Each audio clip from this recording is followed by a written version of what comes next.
I've been a little bit behind when it comes to new releases, but over the weekend I got the opportunity to see 3 brand new films, so I thought today I could give you my thoughts on these films and just go over them. So without further ado, let's get right into it.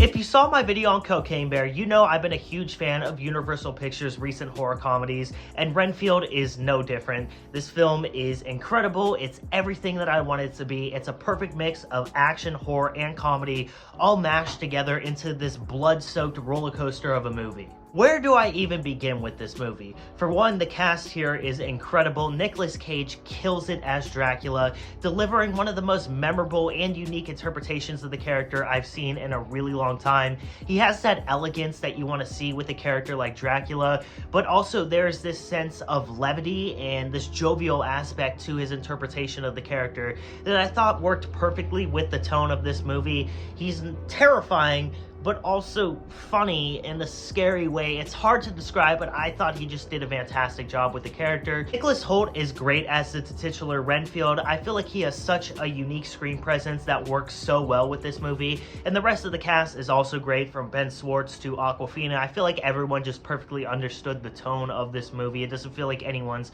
overacting or not taking it seriously enough. Everyone just got this movie and it all works so well. The action scenes in this are fantastic. The choreography is so interesting, and each action scene is better than the last. There's a certain sequence outside of Renfield's apartment that is just perfect. It is freaking amazing, and a big part of the action is the kills, and oh my god, the kills are insane in this movie. It is so extreme, and when I say extreme, I mean extreme. People are getting their arms ripped off, heads stomped in. It's, as a horror fan, that's really everything you want to see. There's a great mix of digital and practical effects, and it all works so well together, and it's just really memorable and super entertaining. A lot of the comedy in this film does come from the kills, and that just works really well with the tone of this film. If you've seen the film and you've also seen the trailers by chance, it's very clear that a lot of stuff was cut out of this movie. Well, I shouldn't necessarily say a lot, but there are scenes that are featured in the trailers and heavily in the marketing that aren't in the movie. And while I do think this film is great as is, and it certainly doesn't overstay its welcome, it's only about 90 minutes long, and I think that's the perfect length for this movie. I do feel like if there were an extra 15 or 20 minutes, certain aspects of the story could have been fleshed out, but at the same time, I thought this film was fantastic. Despite the negative reviews, I think Chris McKay did a fantastic job with this movie. It's a perfect mix of horror, comedy, and action put together. It's the perfect movie to see in theaters right now. It's a shame it's flopping. If this film is playing near you, I highly recommend checking it out because I think it's a great time. And guys, I'm going to give Renfield a 4.5 out of 5. It seems like every year we get the generic demon possession movie. Last year it was Pray for the Devil, which I actually ended up enjoying. In fact, for the most part, I usually end up enjoying these cliche demon possession movies. And that is certainly the case with The Popes Exorcist. This film stars Russell Crowe as Father Gabriel Amorth, who is actually a real guy, and this film is supposedly, take that with a grain of salt, based off a true story. Despite being a story that we've seen a million times before, The Popes Exorcist is still a really good time and one that I came out really enjoying. I think that is mostly because of Russell Crowe's performance in this movie. I really dig this character and I really loved what they were going for with him.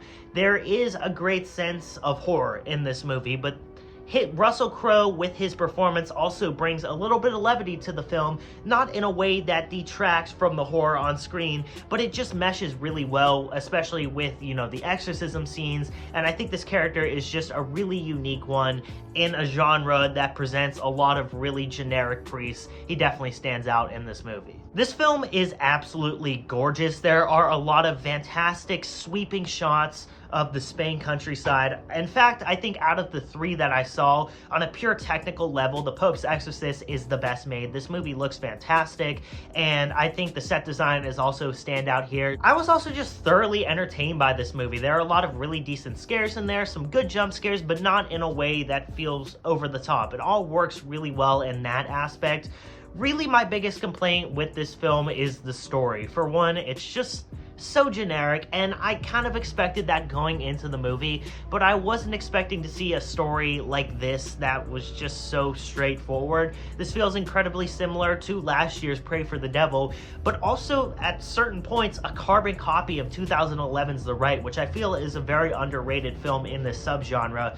But at the same time, the trailers made this out to be like a globe-trotting demon possession adventure movie, so a cool combo of different genres put together. But in reality, that's really not what this film is. It's basically stuff that you've seen before, recycled, but in a good way. It's a good film, but it plays it safe for the most part, and I was kind of disappointed in that aspect. Still though, I really enjoyed this movie.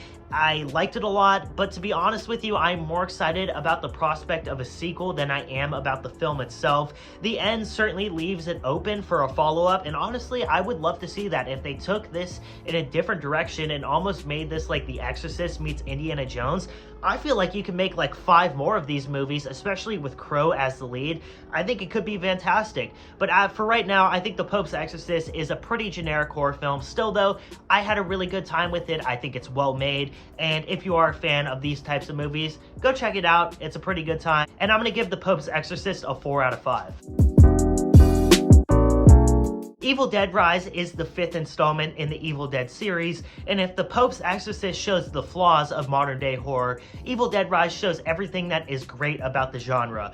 Right off the bat, this film just hooks you, and from there, it is 90 minutes of some of the bloodiest and most depraved things I've seen in a horror movie in a really long time. When the movie first started, I was really into it, but as the story progressed, I lost a little bit of interest, but then a scene happened with a pair of scissors, and from that point, I was just so into the movie, like edge of your seat.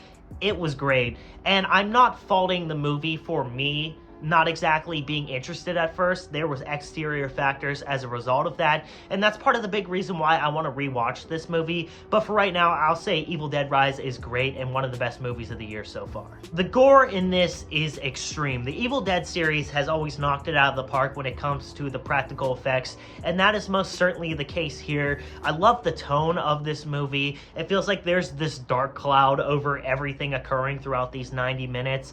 Everyone's sad, it's always raining. It feels like these characters live in Gotham City, and that works perfectly with, the tone of this movie and the story that they're going for. The camera work and direction here is some of the best that I've seen in a horror movie in years. Lee Cronin is just an absolute genius. I've always loved the Evil Dead tracking shot of the camera flying around, and here Cronin does such a good job replicating Raimi's style, but also adding on to it and doing something new and interesting. And that is one of the best factors of this movie, is that it just feels so fresh. Despite being the 5th installment in the series that is over 40 years old, this film just feels so new, and it's great to see, especially in the horror genre right now, where we are seeing a lot of reboots and sequels that just feel very generic.